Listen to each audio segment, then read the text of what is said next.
1 for the first game of the North American LCS Summer Split.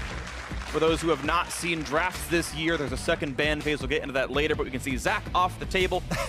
No surprise there, and the Shannon LeBlanc also no stranger to Flex ban. Zach came out very, very healthy after the last round of buffs, as everybody's pretty well aware. Very high win rate on him. And continued jungle focus actually here from CounterLogic Gaming. Zach is definitely expected as a very common ban right now due to personal power, but Elise follows it as well. Zach and Elise are actually the two most prolific junglers in pro play right now, with a sample size of like 8 matches roughly, but they are 1 and 2, and Contract's taking some heat. Interesting top lane focus, meanwhile, from Cloud9. You know, Shen was something that CLG has used very well, you know, to pull off a lot of their cross-map play in the past, and a good ban against Arshan, but very quick here, insta-lock Galio for first. The Fiora is banned, but I've also seen a lot of people really happy to play like Fizz into it and do a very similar thing, try and get that 1v1 pressure and side lane pushing power. Well, we have seen from pro play so far this split, mid Galio is not out of possibility, so maybe we see that come through at some point. Caitlyn, the early grab here for CounterLogic Gaming. One other thing to point out with the metagame as it is now, carry bot laners more so than utility bot laners have gone a bit more common. Big buffs to Infinity Edge, Essence Reaver, and Zeal means the Caitlyn's and the Jinx of the world are more powerful. Jinx and Caitlyn, definitely, especially Caitlyn with the Hurricane, still working really well, charging up those headshots. And the Gragas here, you're mentioning flex picks with Galio. Gragas also flexible, could go to Dardoch. Also, definitely one of the very common champions to run into Galio if it happened to be up in the top lane. And we shall see here as it filters a little bit through. Varus has been super common as well, you talked about. Also now building more in the crit and auto attack based builds. Yeah, and can get through lane quite well versus Caitlyn. Yeah, absolutely agree. We'll see what it ends up being here. Of course, one final pick. The last one of the first phase for Cloud9. Jensen on your screen here. And taking all the time in the world down to the last second here, and Lulu going to be grabbed up in the first round. So the jungler focus from CLG didn't even result in an early jungle pick from Cloud9. So they could pile on 2 more jungle bans in the next phase if they decide to pick one either up here or actually put Gragas into their jungle role. We'll see what it ends up being. Yeah, do they push Contracts down further? One final pick here in this phase for CounterLogic Gaming. It looks like Lulu and Karma will match up down to the bot lane. We mentioned flex picks. Both those can still go mid, of course, but traditionally they are seen down there in the bot side. 2 of the most common supports right now, the shielding supports. Both of those there for 1 each. And let's see, will CLG continue to ban junglers here? They still have the opportunity to first pick in second round if they so choose to put that Gragas top. Yeah, they can remove 7 junglers from the table themselves with 5 bans and 2 picks. Jarvan off the table is a flexible top jungle. But mostly a top laner. Yeah. It definitely, you know, Ray, known for his Jarvan for a long time, even before the W buffs to Jarvan, which were several patches ago, and has just gotten stronger since then. So they're very ready for that Galio flex into the mid lane and continue to ban mostly focus Ray, although technically, yeah, Contracts could run it jungle as well. Syndra off the table away from Huhi, of course, mid laners aside again from the flexible supports. Also unseen here, so definitely some different drafts as we just have to, the teams have to figure out what they even need to get rid of because of so many options. It makes it a hard draft to follow in a certain way. Yeah, and they both have very, you know, very good and safe bottom lanes already. And the top lanes could potentially be very good wave clear and sustain tanks, so there's not really a lot of opportunity to exploit the draft or either team right now. So it's why they're kind of smattering their bans around here still in the second phase. Well, Syndra ban opened up. Maybe the chance of the early Orianna scene they might want for Jensen here in this one. And still got to wait to see what it's going to be. Final ban of the draft here for Cloud9 as the time ticks down, and it's going to be Jace off the table as well. So another mid/top flexible choice there. CLG, of course, not a lot of magic damage on the composition, so Jace is a bit less likely, but I do kind of like him into Galio in some situations, though. 6A with his classic, you know, favorite champion Warwick hover. Does not mean anything here, although I do expect this to be okay. So maybe it's still, they're still keeping that Gragas flexible. they're waiting till the very last moment here to reveal from CLG.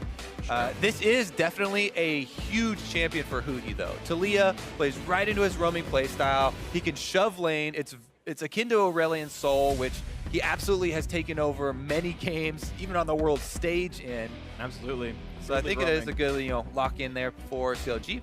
For sure. Early roaming has always been one of Huhi's absolutely greatest strengths. It's one of the best things I like about CLG Gaming is they seem to have a lot of these first 5 minutes planned plays, and maybe we get one out of this one. Orianna locked in the mid lane for Jensen. And one of the things, we always have commented CLG on their pre-planning going into games, but now with the addition of Dardoch, one of the big changes there is that he continues to look for proactive plays, through the mid game. And if he can go for proactive plays with a roaming mid laner, with Huhi, then this might be a completely different CLG that we see. Meanwhile, though, we do see that Olaf lock in here for contracts. All right. Not perturbed by any of these jungle bans. Yeah. And looks like the flexibility is gone as Alulu will be in the bot lane, Olaf into the jungle, of course, and Gallia will remain top lane, so Cloud9's first pick does go to the top lane pick. And now, at the very end of the draft, Dardoch, the self-proclaimed cleanest Lee Sin NA, despite the fact that a champion did catch some small nerfs, clearly still viable, and Dardoch going to bring it out for his first game on CounterLogic Gaming. Yeah, not only viable, but still very much popular among all regions, and very excited to see this matchup because Dardoch Lee Sin, talk about coming out of the gate swinging here. Yeah. First game on CLG, signature champion. Even if, Lee Sin is signature champion for like 30% of jugglers, it's always exciting to see him on that. Plus, to the point I was talking about earlier, his combination with Huhi, which is one of the things I was most looking forward to see how they can pull off, with even as limited practice time as they've had. Lee Sin and Talia is an amazing combo for trying to take over in the early game. Olaf is no slouch in the 1v1, but he'll have to combo with his laners. We'll see if the combo works well. Of course, plenty of pushing power on the bot side. Caitlyn, Karma, one of the strongest bot lane duos, so maybe they do roam down towards 6-8 who are holding. We'll see what happens. Lineups once again on your screen. The 10 players, the 10 champions. Cloud9 6-man impact waiting in the wings as Ray got the nod for their opening game of the 2017 Summer Split here in North America. Cloud9 and CounterLogic Gaming, two squads that are getting the early praise for maybe being finalists or maybe even winners. Some say these are both teams in the top three. Maybe they'll both go to Worlds by the end of it all, but these are certainly two teams that North American fans are likely to rally behind, and we'll see just how good these squads are in their first test of the split. A lot of signatures there on that CLG side. That fan's been here before. He's got some lights. Make sure you can see it. And here we go. It is time for the very first game of the split as Cloud9 takes on CounterLogic Gaming.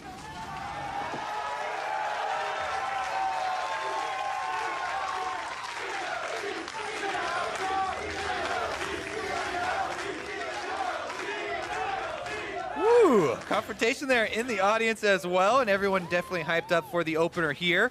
See if we can get some early invades as far as deep warding goes. Olaf, I always like to talk about exploiting Olaf early when we see him in the game, though I've really rarely seen it actually pulled off because you need some extra vision to be able to take advantage of him, trying to get himself low in the jungle, and very rarely do we actually see teams be able to punish him and try and pull off that sneaky invade for first blood. But Dardoch's an aggressive guy, and one that could go for it. And aggressive for Dardoch, I don't know if you mentioned this, but he's got a control ward on his first opening purchase. So a single ward, of course, Lee Sin, pretty safe early clear overall. Only has one single potion, and that early control ward might mean some power, some pressure. He gets 100 damage on Jensen. Yeah, it could definitely help out with that early information. I was talking about getting over contracts. Not yet to go for much more than the common Raptor ward, though. CLG have that. Cloud9 not going for one of their own, and it looks like Contract's also not going to start on the blue. They'll just do that Raptor, and then we may see them fight over the second respawns on Raptor. That has been extremely common. Mid lane presence as far as where you're pushing post 4 minutes into the game really does affect junglers as well.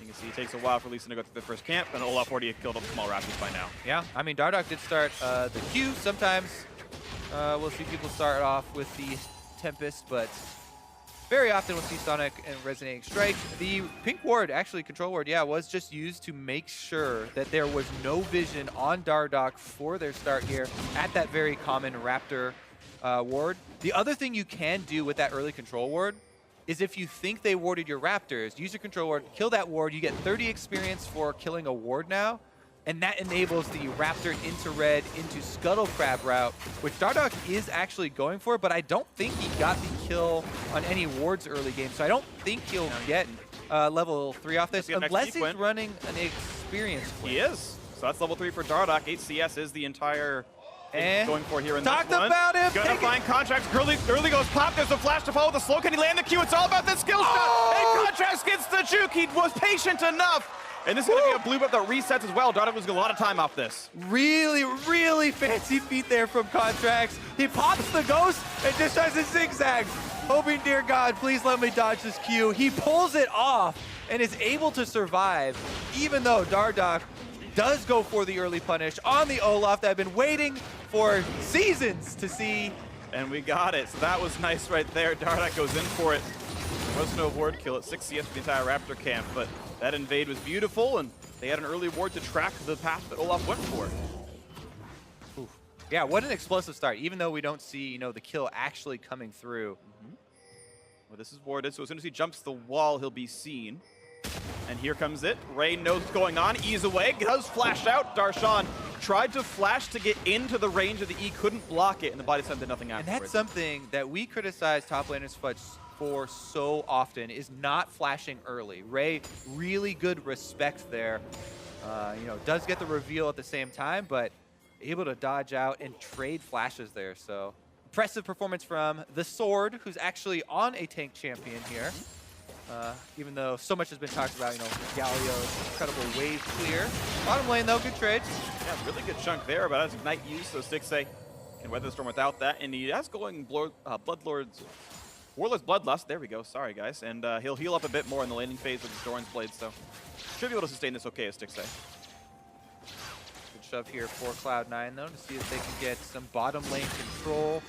That does help out a lot in retaking control of the river as well. Currently, though, Huhi and Dardoch are setting up that roam combo that we talked about. The early control wards through the river, shoving here from Talia, and Dardoch looking to make some moves around his mid laner. Contracts has done a good job of stabilizing, by the way. As far as reacting to that early aggressive move from Lee Sin, probably can't come out of it better than Contracts did. He dodges the Q, doesn't go down, immediately gets back to the bottom side to continue his farming on those very high population camps, and sustains through with his Hunter's Potion. Yeah. Contracts plenty of farm. Of course, Krugs are worth 10. Dardoch reveals himself in mid lane. Yeah, and he also has gone in, he cleared out that control ward that was on the Raptors, and is going to be able to track Dardoch now. Even though Dardoch, still good experience lead due to his counter jungle, taking away the blue buff there, which is very important for Olaf. That's by Darshan. Immediately taps the E, so he gets away from the taunt. Doesn't get too much damage onto himself. And Contracts in the top side, of course, down a level under Dardoch, and alongside Ray, looks to set up a trap to say, if you go for the Krugs, we'll kill you. Dardoch doesn't go. CLG looking more offensive with their playmaking here, though, as Afromu roams up. The knock up on a Jensen, the flash for the Peppa, gonna land that, at the very least for the root. Here comes the Q from Dardoch, damage is there, they're gonna get him! First blood through for Dardoch, and so far so good for CLG's new jungler. Afromu roams up from the bottom lane, and they coordinate with Dardoch into the mid lane. This is getting that snowball going. The kill also does go over to the Lee Sin. Look at this, He sets it up, landing his seismic shove, and then Afromu, no hesitation after he sees the seismic shove has landed. Yeah. And they're able to get it. And a lot of that timing is so unlucky for Jensen. You might say, oh, why don't you flash the knockup? Well, no one else is on screen. You don't flash random skill shots in lane for no reason, but as soon as it hits him, then Afromu's in range, and he tries to flash, and he can't anymore. And a bit unlucky for Jensen, but a great play by CLG overall. The level 5 roam, certainly very strong for them. 700 gold lead for CLG in their first game of the split. Yeah, and this is kind of what we talked about. CLG has always had, good game plans set up for them coming into the game and executed good level 1s or good, invades like we saw, which, though there was very little variation that really goes on there. But this, adaptation post, first play, coming in to try and continue their focus on that mid lane. They want the red buff here. They know it's spawning up soon. This control word that was set down earlier by Contracts helps track what's going on. They know Dardock's here, so Smoothie's going to find someone, going to kick him across and figure out what he wants to do. Q's over the wall. Look at the damage of the Smoothie, forcing Flash and Summoner heal out, despite the fact that it was Dardock who got kind of caught out. Good play by him to get away. Yeah, I mean, they can see him, but Dardock goes for that invade because he's level 6 with the extra kick there, able to find himself a way out. Getting an extra Summoner spell on the way as well. It's just a little icing on top of the cake there. Ray continuing to trade decently into Darshan, and he's got a little bit of a CS lead here. One wave. I want to point out random mechanics of the game. Rift Herald, I believe, did not spawn until 10 minutes in. So, we talked about top laners getting pressure and playing for Rift Herald. That won't happen for another 2 minutes, but we may see that come to bear soon enough. Ray has so far won his lane against Darshan. He's up 8 minions. We'll see if that continues. It definitely is a good point to bring up early because with the Rift Herald rework, everyone's so excited about how quickly it can kill turrets. It's also so much weaker that it's easily soloable by top laners or junglers in the game. You can dodge a lot of his damage, and then even so, if you have to take the hits, they don't do nearly as much. So you have to keep your eyes on that one. Here we go, though. There's the combination. Taliyah and Lee Sin looking to move bottom. There's no flash on Smoothie, remember. The wall where they catch none of them off with it. Not going to be much CC. The root onto his face. That's going to be kill picked up there for Sneaky. It's Smoothie in the bot lane. Another root on a 6 of it. He's not in range of the turret. They're going to stay alive. Nice defense, 2 versus 4. Yeah, it was maybe a good idea, but very poor execution there for CLG. And Huhi stuck under the turret, goes down immediately in the 4v2. Pulled out by Sneaky and Smoothie. Absolute blooper there. You see Darshan relentlessly trying to attack Ray, not getting much. But Contracts, of course, off the fact that Dardock showed bot lane, gets time to steal away rapid, which is a nice steal. Yeah, definitely doing some farming work there for himself. Here we go, though. Smoothie immediately just polymorphs into a beautiful skill shot there from Sneaky.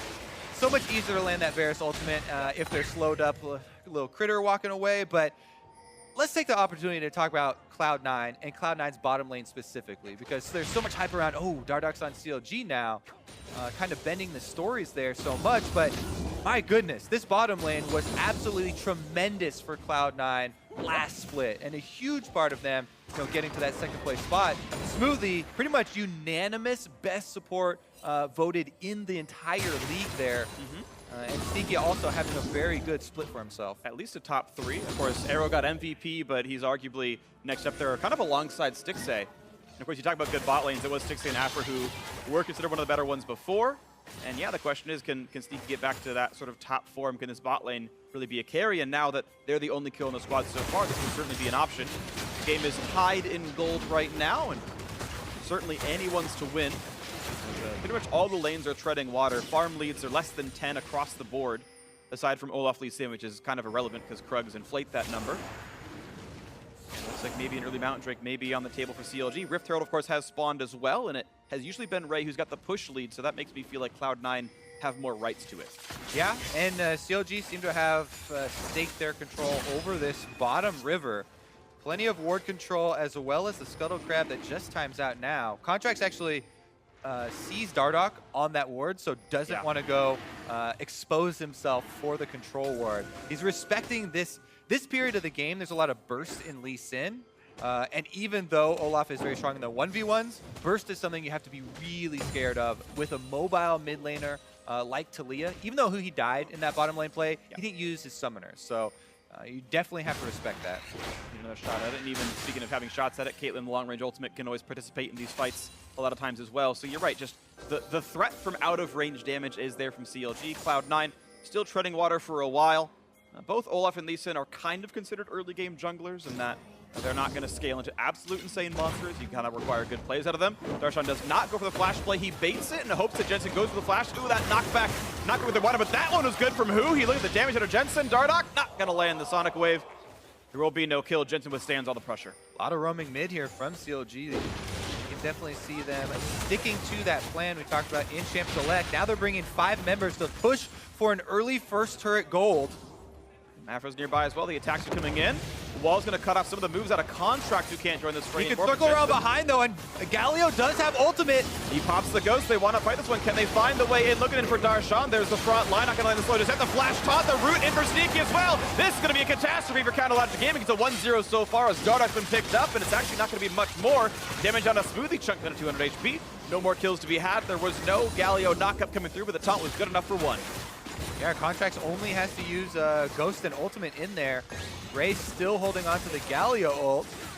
A lot of damage being given back here, though, after the kill is traded. Big news is, though, the first turret gold still on the table, and just one kill traded over, still fairly close. Take another look here at the flank from Contract. He's trying to dodge his way in and get some space here, but then flash from Ray, gets the double taunt, and again, Varus, really good follow-up CC. Able to land that and secure the kill. Really good stuff there. 500 gold difference. Cloud9 now in the lead for the first time this game, as it was CLG who got first blood earlier. 2 kills traded back, and it's the bot lane again. 100% co-participation, Sneaky and Smoothie. Arguably the best bot lane in North America, or at least they were last split. They're definitely up in the rankings, and we'll see if they can continue to put in work here. Jensen, his story is somewhat redemption. He knows he had helped cost his team the championship last split. So far, withstanding pressure, but hasn't made any crazy moves just yet. So the thing about him costing his team the championship it's the easy thing to look at. I don't even think it's true. He did so much to even put them in a position where they could win. It's fair. People really ignore a lot of the early work he did on Echo, even to get them, close in that game. Anyways, that is far in the past. You're right. It's a bit more than. And was this needed. one is definitely still to be played out. Currently, mid lane CS is very close still. It was just the the roams that have really affected these mid laners. A lot of pressure from CLG to mid resulted in that kill there, and then obviously Huhi under turret was the other one. So much of the vision though around that bottom lane has swung over to Cloud9's side, as plenty of the river wards here are backed up by control wards as well. Sneaky is going for Blade of the Ruin King on Varus. I think it's actually debatable at this point what build you go for because of the buffs to Zeal and Infinity Edge, but this is what he's doing. Of course, we are on 7.10, so the 3% lifesteal nerf on live is not in effect for this game. Maybe part of the reason he's staying with the build he has right now. Just pointing it out for anyone who does like to purchase items correctly in the bot lane here. Dardark not going to find anyone to kill. Defensive control ward keeps him safe, but Sienna doesn't know he's here, but he finds nothing to kill. Ray once again looking to roam back down to the bot side, jumping through, finds a ward, and again, that's going to be no likely roams as CLG knows he's around. All right, a lot of pings coming down here onto the Dragon, though. Looks like we're going to start off again. Contracts is in. It's a slow number 2 into Dardark. No ward hops left. He's got to flash the wall, still getting slowed.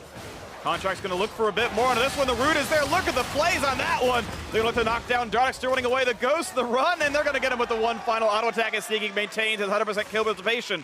2-0-1. The whole team helped kill him. All right, Galio ultimate was used, but Ray still has teleport. If he wants to get back to the top lane, he should be able to get back there before first turret goes down.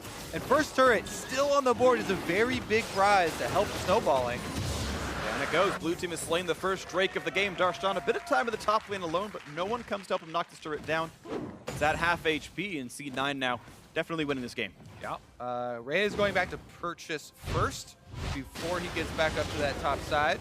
Not scared of the Gragas damage on the turret up there. Contract there, he does hesitate to use that blast cone, but then does decide to loop around as Stixxay got a good angle onto Dardark and is able to finish him off here. Nowhere for him to go.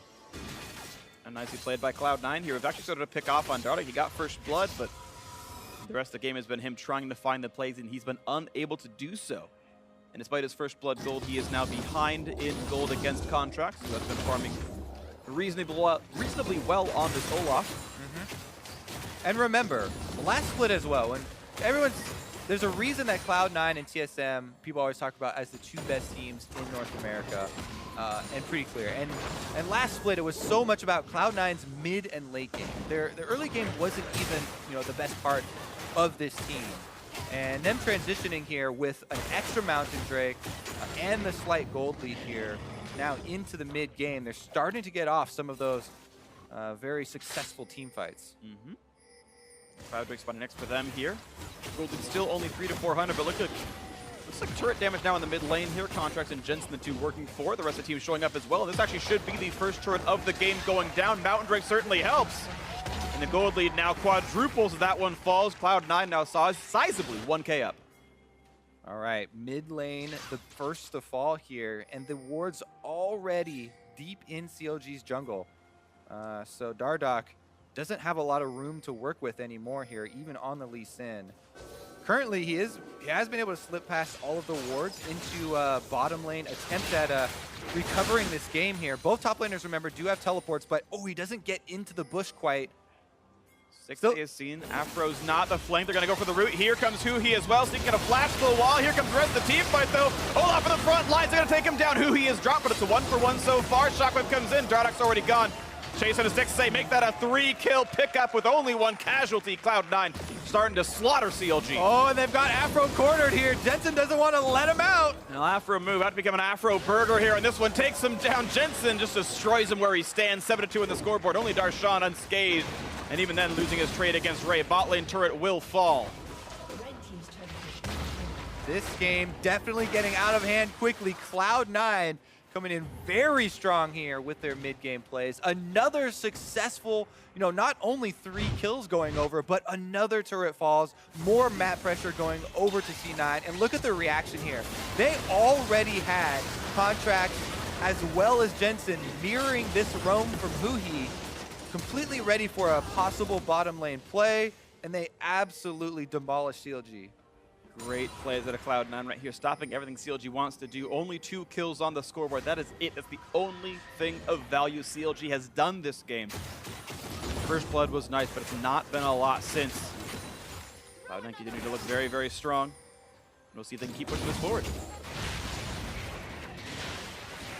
Last starter turret left standing will be on the top side, and as such, they've already rotated Smoothie and Sneaky up onto that top side, ready to continue the pressure. And my goodness, just look at how many wards C9 have on the map.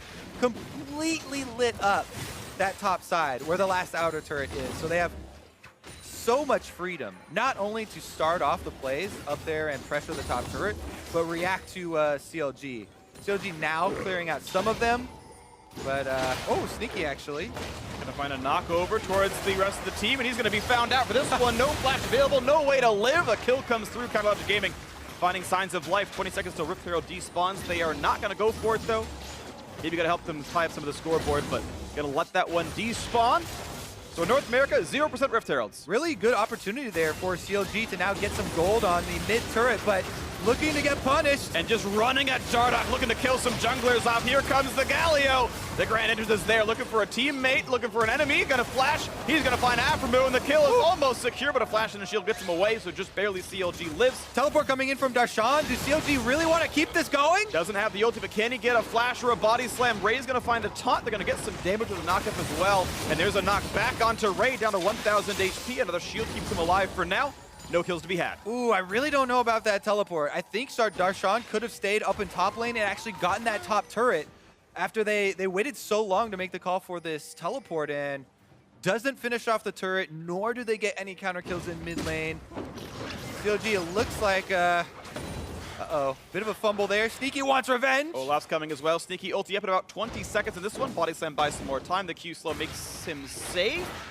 Unless Contracts wants to dive, he's going to land the slow, and they're going to go for this underneath the turret. A flash out of Darshan is a worthy choice by Cloud9 to force that summoner out, but now Ray, his days are numbered. No ulti, no flash, no way out. Stixay gets the kill, and CLG getting this game closer, only 2,000 apart now. The top lane under fire by Sneaky, and Smoothie should kill the turret. 2,000 apart, and look at the mid and top turrets as well. Extremely low for C9, but because they were able to defend that, they hold on to this gold lead. Now they can counter push there on the top side. 6A will be left bottom here, it looks like, to take the bottom turret for CLG. That does mean that the rest of the squad has to play a little bit more defensively and be ready to disengage if Cloud9 decide to force. And with all of Contracts spending his time and actually showing himself in this top lane, the CLG knows there's no jungler around, and Cloud Drake will be a pretty easy solo pickup for Dardoch. He's going to take basically no damage, take that one easily. Stixay knocks down that bottom turret, and the game once again remains a bit close. Yeah, very close. If they even up this dragon here, there's the potential for those 2 outer turrets to fall pretty quickly, and this is still very much a close game. Have to definitely look towards the team fights as the crucial moments now. We get another look, though, at Ray. On the Galio. Didn't know that's how that works. I've seen it so many times there with the Galio's punch. Doesn't get... I guess it's a cast animation, so yeah. That makes sense. Once he starts the recoil... Yeah, it's like how Rocket Jump and like Arcane Shift work. I just didn't think about it, but you're right, that makes a lot of sense now. Regardless, though, it is going to be a little bit of gold over to CLG as well as the Cloud Drake. That being said, have to look at the item breakpoints here. Stixay now finally getting to a little bit of that crit multiplier that you're looking for, but he hasn't gone for the Hurricane.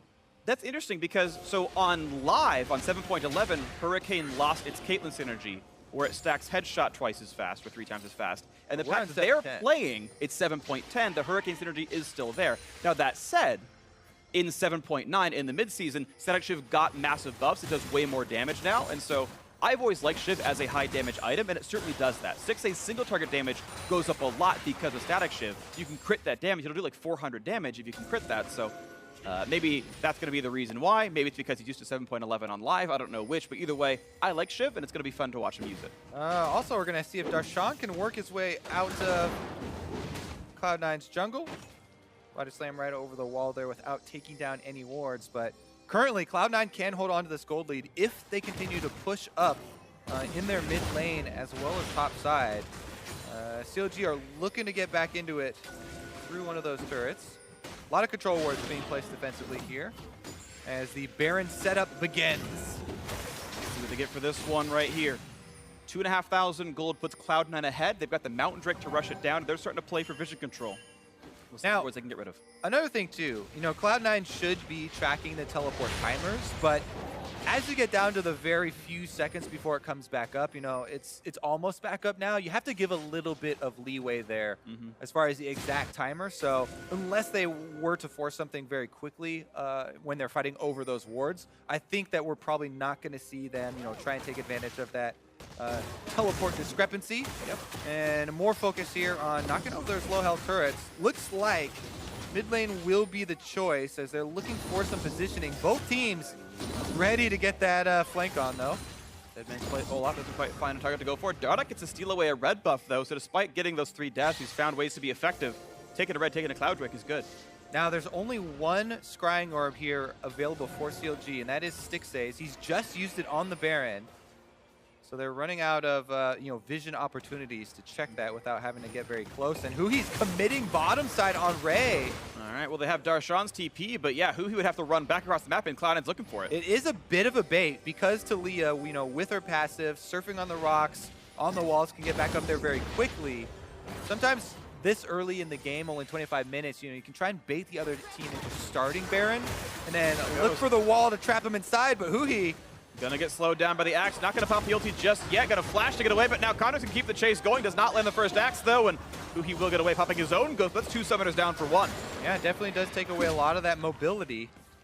Meanwhile, here on the bottom side, Darshan was left alone as Ray was rotating up in case they had that possible engage. Yep. Cloud9 know they have complete Fog of War in this Baron pit, so they started up. Smoothie takes the aggro. Of course, when Baron hits you, it cuts your damage by half, so please don't have your marksman tank it. Nice wall reveals what's going on, but that is one less tool available now as 6A Scryer's Bloom, or Scryer's Orb, still halfway on cooldown. Yeah, beautiful wall there. Not only does it reveal, but it pushes them all out of Baron Pit as well to force the stop on the Baron. Darshan, again, he doesn't have his, you know, gauntlet, frozen gauntlet finished right now, so he doesn't take turrets very effectively. He's got money for it. But he's working on it. He's got 2,000 gold on the bank, so Darshan needs to back pretty soon and actually get that pressure. You're right, it would have helped him push. Doesn't have it just yet, though. Huhi back on the map. Did not go cooldown boots. He had gone Sword Shoes, so these summoners going to be much longer cooldowns than maybe if he were a Victor or something, who does go for that item more often. He's going to keep the wave clear going in the mid lane, and we stay at this 2.5k difference. Cloud9 did not manage to secure that Baron bait or the sneak in any way. Yeah, I mean, the only thing, the real big difference is that they have been able to keep these 2 turrets standing with very, very little health. So the extra gold pre-team fight hasn't gone over yet. Oh, they're going for this one, though. It's Ray in the front line. Condar's joining in as well. Going to land the slows the root out of Sneaky, and here comes the kill on a Huhi. No way out for Talia. Next up is going to be the polymorphed Gragas, and Darshan Forced to run Ignite is on the snipe in for Sneaky. Makes it a 2 for 0. Ooh, the train doesn't stop there. Contracts in once again. Galio ultimate on top provides so much security for these Olaf dives, and they absolutely destroy the backline there. And look at the patience by Cloud9. They wait to kill all the wards first, knowing that respawn timers are 30 seconds long. Make sure Dardoch feels unsafe, kill all the wards off, then go for the Baron afterwards. Make sure you can see him coming in. Stixay is on the wings. The Lee Sin and Karma are far. There's no way in for this one. No steal to be had. A Contract smites away at 480 health. Baron at Cloud9 means a huge lead. All right, CLG here looking to get some of the gold back, and Goes for the Smoothie. kick. They're going to take him down. Smoothie bet up more than he can shoot. Mid-turret falls as well. CLG making the best of a bad situation. Get something back. Yeah, it looks like a bit of a split there for Cloud9 as they really wanted to deny that, but CLG. This is TP. Uh-oh. Darshan's coming in. Can they find a play? He's still invisible down here. Looking to bait them at the Drake setup. Ray as far does have teleport. I like how everyone starts laughing when he places that control ward to make sure he's not been seen, but now he gets a flank because of it. 5v4, 5v3 for a short time. They've got the backline access. They're going for Jensen down here. Shockwave catches Dardoch, and Jensen gets a kill in the 1v2. Now it's on to Hugi as Contract takes one down. Cloud9 undermanned, doesn't matter. Three kills picked up already, and it's at least a trade kill for Darshan. But that is a fight that Cloud9 won literally 3v5 by 2 kills. Oh my goodness, absolutely destroyed there. And because it was 3v5, this turret is obviously going down. Baron up, double stacked minion wave here is going to be pushing on in, and C9 have a bunch of gold to claim. Wow, this is going to be so much now. 5,000 gold is going to become even more soon enough. Mid lane's going to fall. Sneaky at 5-1, and 5 has been just a consistent contributor here as well. Jensen got a second death, but 11 of 12 kill participation is certainly great. Contracts unkilled, also awesome in this game. Yeah, let's take a look at the two splits here, because a little bit lack of focus. Dardoch and Darshan both go on to Jensen, and he's able to solo in the 1v2 take out Dardoch very early, which is most of the damage. And even though, Darshan does end up getting him, he bought enough time for that two-man skirmish up on top that we saw, where Contracts was playing a very good front line for Sneaky, and Sneaky was able to auto-attack pretty much the entire little skirmish there. That's why they were able to get 3 kills and really take off here. They won a 2v3 and they went tied in a 1v2. Definitely good play out of Cloud9 here. And this one, the CLG, I think it was a good choice, but it was still executed better. Cloud9 props to them. 6-kill lead, double mount Drake. Good at closing out games, and the 5,000 gold lead is probably all they need to make that happen. Crit items are in for Sneaky. Infinity Edge third. I love it. It's the right item to buy, in my opinion, and it being cheaper makes it more likely. A lot of Varus used to go Ginsu's Rage Blade third, and never quite liked it, so he's onto this one. Well, yeah. I feel like there's very little argument now for not going Infinity Edge. It's so much cheaper. Huge amount of value there. And man, we saw it in work as well. The DPS he's been putting out. All right, trap lines here for CLG. Trying to make their stand at the secondary turret, but looks like they'll just thread through the traps and wait for inhibitor ones.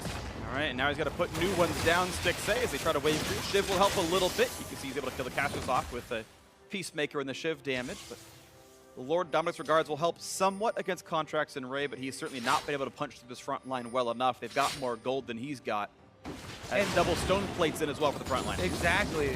This is one of the most fun items from the rework, just because the front line. Well, we'll talk about that a little bit later. Actually, the Cloud9 are pushing in with the Baron empowered minions, trying to take down mid as well as bottom simultaneously. Baron does time out though.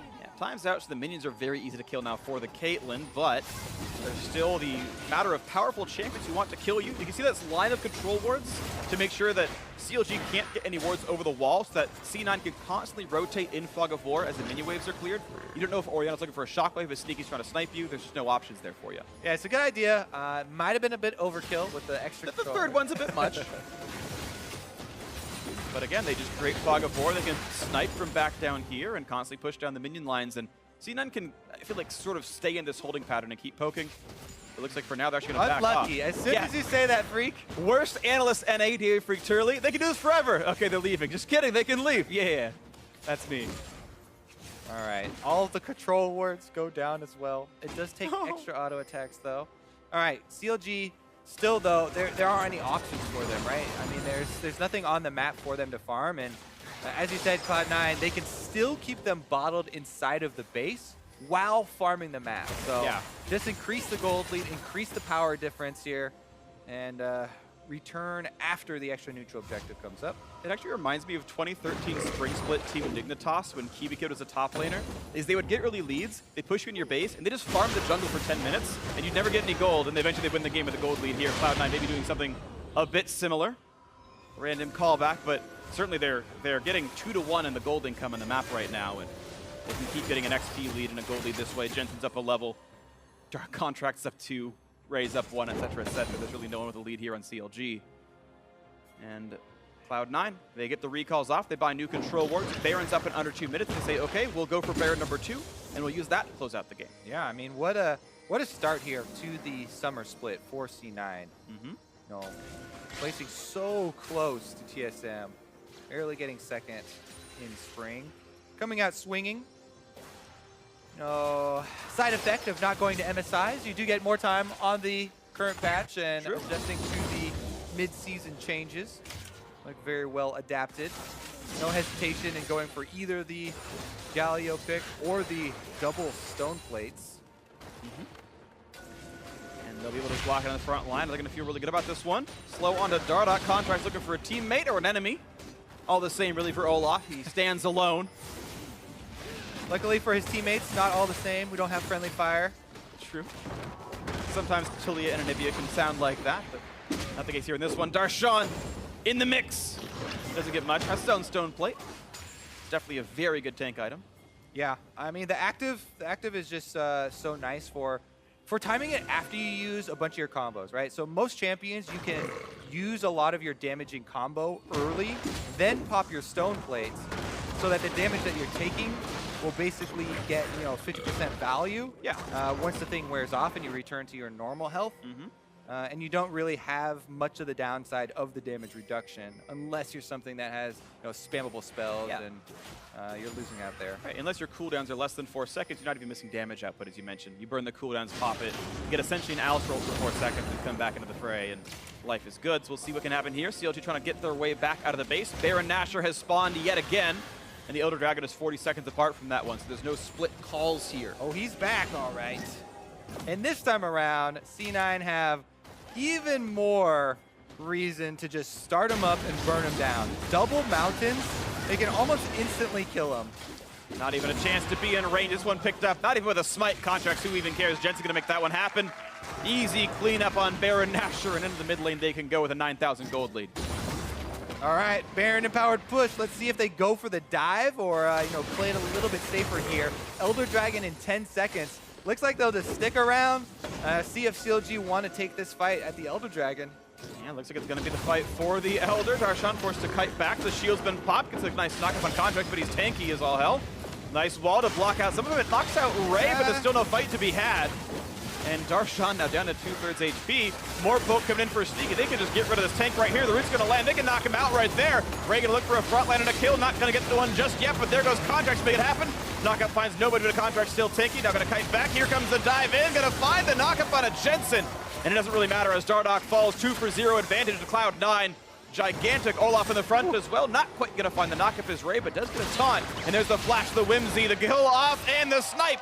Help make it happen, and Ray gets the shutdown 3 for 0. Cloud9 smashing CLG even more. Oh my god, they're just playing with him right now. He's dead. I don't think he cares, but he's dead. Throws the axe in the air, shutdown comes through. Stixxay improves to 3 kills. We said earlier on Twitter, if you don't pick me in fantasy, you're trolling. Unfortunately, 3-1-0 is not the best fantasy line, but I guess homie Contract helps him out, adds 2 points to his scoreboard here. Cloud9 will take down the middle inhibitor, and they will have to back up for now as they're missing a member. Man, it just looks so frustrating to play against this C9 Juggernaut at this point in the game. Contract's running forward with the Galio damage reduction on top of them. They were able to almost entirely take away Darshan's health pool before there was a full commitment to the fight. Here comes his teleport for a flank. Dardoch is far. They could split him up. It's a 4v4 right now. Dardoch's still a bit far away. Darshan coming in. Here comes the frontline shot as well. Sneaky a bit low. Can they find the explosive cast? Can he get the team in? Oh! Yes, he gets into the fight, but the flash gets him back away. Nothing good came out of Dardoch there, and Darshan just survives. Shockwave knock up the kill on a Dardoch 1 for 0. Can they make it a second? Pretty soon they will as they look for Darshan. Kites away, slows him up. Not gonna be killed just yet, but now Ray is out of mana. He's gonna kite away and stay alive. Oh no, the anti-synergy there. Misses the Q off the explosive cast. Well, Dardoch goes for the guaranteed ultimate into Q combo from Lee Sin, but Darshan had thrown the Gragas cast first, and now he might pay for it with his life. Randuin's into the engage. There's a double knock-up, and there's all the kills they need. 2 dead already. Make it 3. Cloud9 just every single fight they're winning it, and CLG can't turn anything around. He's just going to have to run away for this one. Into the mid lane they go. There's nothing left to really defend at this point. The inhibitor's gone.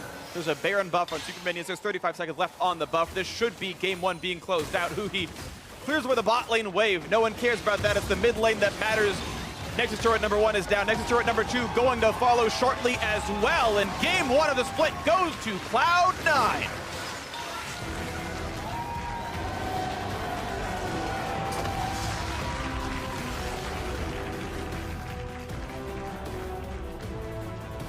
Seamless here from Cloud9. Ray starting, building full tank on Galio.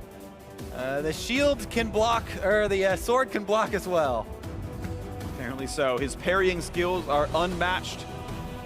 A really good play out of pretty much everyone on Cloud9. Contract certainly was coming out swinging that entire game. He was diving headlong in that with that Olaf, and it certainly worked well for him. Yeah, I mean, so he reacted very well to the early pressure, to the early invades here from Lee Sin. He's able to dodge out that critical Q that would have given over First Blood. Then he returns to farming with his Hunter's Potion. He goes back to try and get experience lead back into the game by getting that vision on the top side. So good reactions, because that's one of the things that often critically look at, especially the more rookie or junior players, when you're getting invaded and when you're getting pressured super hard early in the game. Do you start to panic, or does your game plan then go out the window? But he remained very calm. They played as a team, and C9 had very good counter engages. Yeah, I mean, it was very clutch that he dodged away from that first Sonic wave. That invade could have definitely turned the game around. You get the kill, Dardoch feels even better about himself, gets a bit more snowball going, but as it was a well-played mid to late game for Cloud9, and now for a deeper dive into that one, let's send it over to the analysts.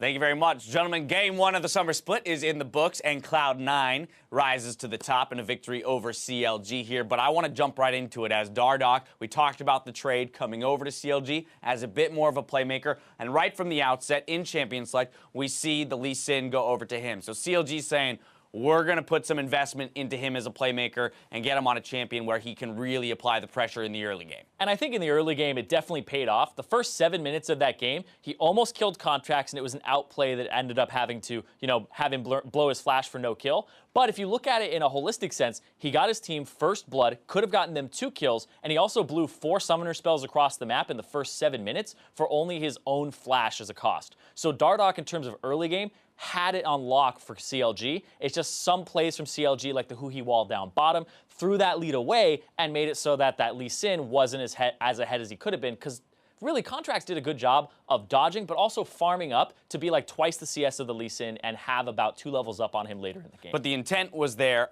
It was very clear. And also what I love to see about is that First Blood that you mentioned involved Aphromoo roaming up. And what was something that we missed a little bit in spring? It was that playmaking aspect that we've always attributed to Aphromoo as a veteran, as a star player. And here he is teaming up with Dardoch to make those early plays. Yes, as you mentioned, the advantages didn't snowball and end in a victory, but we'll get to why that is. The other thing Champion Select related I want to talk about is Ray on Galio, because we've always, all last split we're talking about impact, shield, Ray, sword. So we expect him to be on these aggressive tanks. But here we go. On the outset of the split, we're going to put him on Galio, and he performs. Yeah, Ray, we always know he's been a mechanically gifted player, right? He's really good at those carries. And it's always been kind of integrating him in with the team as a tank top player that has good teleports, good global usage, but it hasn't been that way. The Galio, though, gave him a surefire way to join these fights multiple times with both teleport and the hero's entrance. So I think that this is a good champion for him. It's a little bit aggressive in lane and can push you out, but I definitely think his taunt flashes were perfect in this game. Yeah, and all the while, C9 and building a team comp that was very comfortable in a 5v5 situation. It was even showcased more how practiced and efficient they are in their team fighting capabilities as we see them on your screen now. But we have to remember, that is why they're able to come back into this game, right? While Dardoch's making aggressive early skirmish moves, C9 comfortable to wait to those 5-man fights to get their advantage. Exactly. They have the Orianna, they have the ultimate from the Varus to lock people down, and then they have the Galio in case they get engaged on, but also they would sometimes just throw the Olaf up there and throw in the ultimate on top of him. So Cloud9 had a comp that they could have those team fights, and it played to their strength as well. They have that synergy. They haven't replaced anybody on that team, and with Ray in there, who loves to start these team fights, it was definitely a good sign for them. I love the Galio synergies. We were seeing, the LeBlancs, the Aries, things like that at MSI, but now you've got junglers who are just, I'm going to run at your face because I've got someone who will come in behind me. I'm waiting for Vi to come out because that's a fun one to watch as well. Let's dive into some of these fights you're mentioning, though, where it turned in favor of Cloud9. The first one coming at 17:40 into the game. C9 turning a 4-for-1 in the bot lane. Yeah, this was a Taliyah wall that just gets flashed over, and then you have Huhi on the wrong side, and Dardoch goes in too deep. But really, this ultimate as well from Sneaky that was used has just been pretty good, and then they make sure that Jensen picks up that kill, and this got them that turret. This got them 4 kills for pretty much almost nothing here. It was just 1. It's just smoothly going down the support who was willing to sacrifice himself on that play, but I definitely think that C9 showed that their team fight comp definitely better across the board. And this is just the comfortability of a squad that has been together longer than that of Dardoch on CLG. Yeah, and I like that fight as well because that was another one where Taliyah should be there first, should be there getting priority. It's part of her kit. She's supposed to ride the wall in and have that advantage. C9 were already ready for that and were able to counterplay that. So like we saw a bunch of Taliyah walls this game and they were really all kind of backfiring on Counter Logic Gaming. Now, 2 other big fights I want to take a look at. These kind of happen back to back, so we'll roll through them at the same time. But you talking about Ray coming up big on Galios and the fun engages, here it is. We missed this on the broadcast where he goes for the taunt flash to get Huhi, and then there's the ultimate from Stixxay to follow it up. The root actually does land, and then he heroes entrances to make sure that they just get that kill onto Huhi, and this led to that Baron where they're just throwing so much damage into both the tank and the mid lane damage dealer. And this fight as well, this is a great one because it's 4v5, and Contracts takes the root, he'll take the headshot, that's fine, he gets shielded, but Darshan was going for a clever flank here, and this really becomes 2 fights. A 2-on-1 on Jensen, who's so fed, has so much damage, and blows up Dardoch, but then on the top side, it's also Huhi trying to kill Contracts, who almost dies here, but he smites the Scuttle Crab as the last Caitlyn shot is coming through. And really, Contracts across the board, just great mechanical play in this game in particular with the dodge at the level 2 and then also the outplay there with the Scuttle Crab. I mean, that's the thing we have to remember, right? We talk about that early invade from Dardoch and getting the control of the top side of the jungle from Contracts. Well, Contracts, rookie of the split from last split, showing a lot of composure here and saying, all right, that's fine, I'll concede that part of the map. I'm going to farm my way back into the game. And again, we're going to win in that team fight phase because we're well practiced and we know how to operate as a team. Outside of that, let's talk about Jensen and his playmaking potential. I mean, we saw that tease coming into the week around him and the Echo Zonias. Now, he's not playing Echo here, but his Orianna has always been a huge pick for him. And right here on the outset, it seems like he's not missing a beat and making a case for, once again, the race for #1 mid laner. Exactly. It always happens where it's like, oh, it falls a little bit short, but he gets right back up on that horse. The Orianna was a comfort pick for him, picked it like 7 times in a row near the end of the last split. So jumps right back in, comfort for him, team fight for Cloud9. And I think like getting camped early, because we saw Afromu and Dardoch sit in those brush after they got that first kill, got the flash. They were ready for those return ganks, but Jensen didn't let that get to him and allowed both his jungler to farm up, but also for himself to farm up safely as well, which is something that we have seen Jensen a little bit exploitable in the past, but it was very calm from him in this game. Yeah, and while we had a great game out of Jensen, player of the game will go to Sneaky. You mentioned it. Some of his ults almost going unnoticed, but being very crucial in a lot of those team fights. It's interesting because you would expect it to be somebody like Jensen with those big flashy plays, but really Sneaky did a whole bunch of the team's damage. You could see almost 33% Plus he's got those luscious locks blowing in the wind. Look at that. Yeah, player of the game just for that for Sneaky. But no, seriously, Sneaky though played that so well, and I think that those Varus ultimates did go unnoticed, but you think back to the Huhi wall down bottom, hits him with the ultimate, that's what gives them that counter kill and makes it so that the whole early game from CLG is really moot. All right, game 1 goes to Cloud9. We're going to step away for a quick break. When we come back, it's game 2 between Cloud9 and Counter Logic Gaming. Don't go anywhere.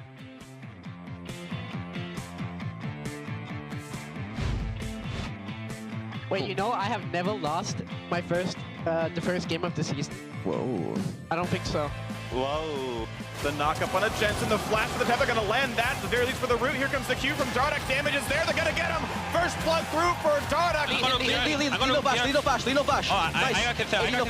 My TP is It's okay. Nice. We can go around. 5v3 for a short time. They've got the backline access. They're going for Jensen down here. Shockwave catches Dardoch, and Jensen gets a kill in a 1v2. Now it's on to Hubi as Contract takes one down. Cloud9 undermanned, doesn't matter. Game 1 of the split goes to Cloud9.